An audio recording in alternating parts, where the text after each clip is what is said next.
Welcome back, nieces and nephews, to JEWAP, which stands for Just Everything with Auntie Pookie podcast. I'm your host, Sydney, or as many know me as Auntie Pookie. Or now I would say people are calling me Mama Pookie. It's hilarious. But yes, I am having a little midget, a little baby boy, which is so awesome and phenomenal. But anywho, if this is your first time tuning into my podcast, just know it's a little bit of everything.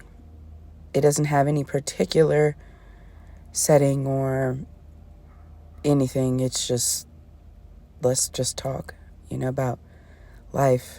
Let's meditate. Let's encourage ourselves. It's just a little bit of everything. Now, today's podcast is a little different. I actually am not in my regular recording space. I'm actually at a park today.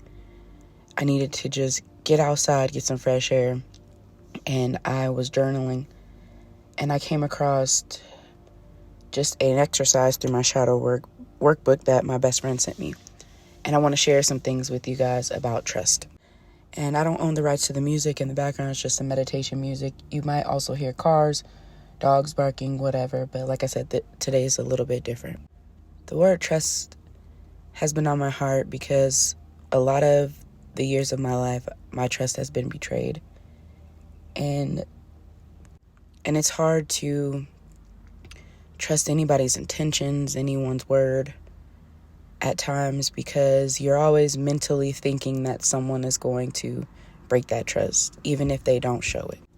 The blessing of just this message and how powerful journaling is and praying. It becomes so hard when you want to trust people and you want to give your all. And it's so understandable. It is completely understandable. And as much as you don't want to trust people, you do. Some experiences I've had in life, and I won't give names, of course, but as far as I can remember, I've had people lie on me to get out of their own mess. I can remember a time I was hanging out with a girl when I was probably in middle school, and she tried to steal from me in my own house, and we were supposed to be best friends. And then you get into the realm of dating people and dealing with that betrayal and hurt, especially because you love someone, and how hard that is to love and give your all, and you think that you don't want any other thing in the world but that person, and then it just comes and crumbles. My experiences in high school, when I was at a friend's house at the time, and there was a bunch of people over with a boy to try to make me do things. Luckily, I got out of there and nothing happened. Being betrayed with people telling your secrets and really just violating you in general. Being a woman and just being sexualized everywhere, and even being groped in places like a club or a party or even at a school dance. When you give people chance after chance after chance and they still screw you over. It really can break you down, where you're just thinking about situations and things that may or may not ever happen.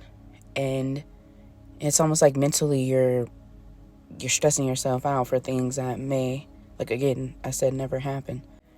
And then when genuine things or people happen, it's still questioned. It's still really hard to grasp that this person is not going to hurt you or make you feel some type of way, or tell somebody something that they shouldn't about you. So a little exercise I've come up with for myself as well as for you guys that are tuning in. It's similar to the forgiveness exercise with writing a person a letter.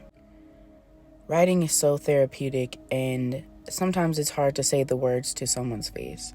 And through text messages, people put their own tone on everything, which is crazy.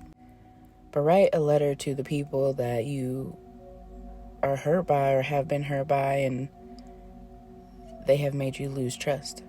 And write everything you want to say, how they made you feel, how they crossed the line, how you trusted them, and just everything in that moment of how you felt and just the energy you felt from the situation. An example might be, Dear blank, In the moments of having no one and I thought you were all I had, and I told you so many things, and I felt so good to be able to relieve those things because I love and trusted you. And then you betrayed me and hurt me to the core. You have no idea how mentally and emotionally that has affected relationships that I want to have and deserve to have in the present and in my future. The struggles that I have had because of your shenanigans. And mind you, I'm trying to say appropriate words because if you need to cuss a person out, do what you need to do. But start with that, and really just vomit out the real vulnerable you, right? And you may not even give them this letter because I don't even think the people that betrayed me in my past, I even know where they are in life. Have I forgotten about it? Partially, yes. Recent things are still like fresh on your mind and heart. But if you're willing to take that next step to let them know how they hurt you and it could give you closure, that's amazing. Get that closure you need so that you can heal and move forward.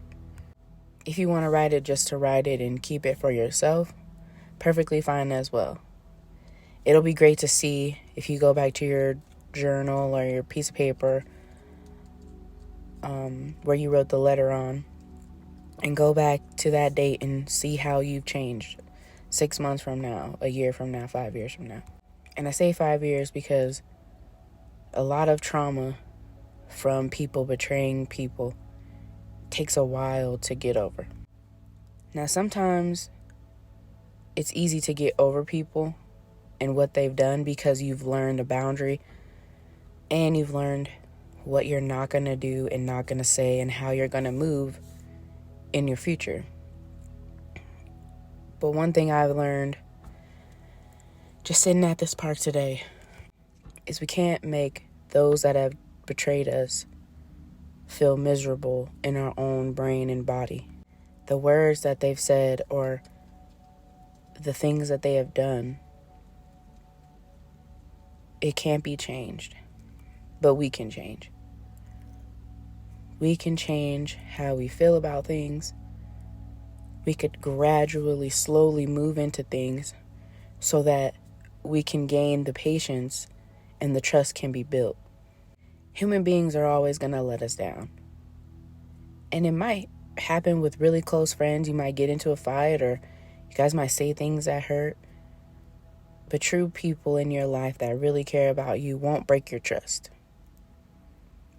And the only way they're going to break their trust if they're super concerned about you, if they feel like you're in danger or they don't know what to do, so they reach out to another person to get advice.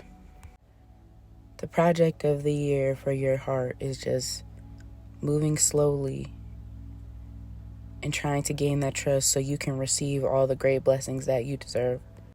Life is so short and you don't want to waste your time just continuously grieving over the pain of someone who was probably hurt in their own life as well, and now they're hurting you.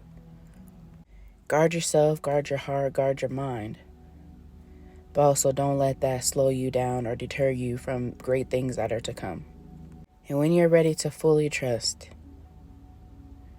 I feel like so many doors are going to open, so many happy things are going to happen, so many just joyous moments and joyous energy that you're going to have in your soul because you let go of the pain that another person caused you. Don't let them have the power anymore.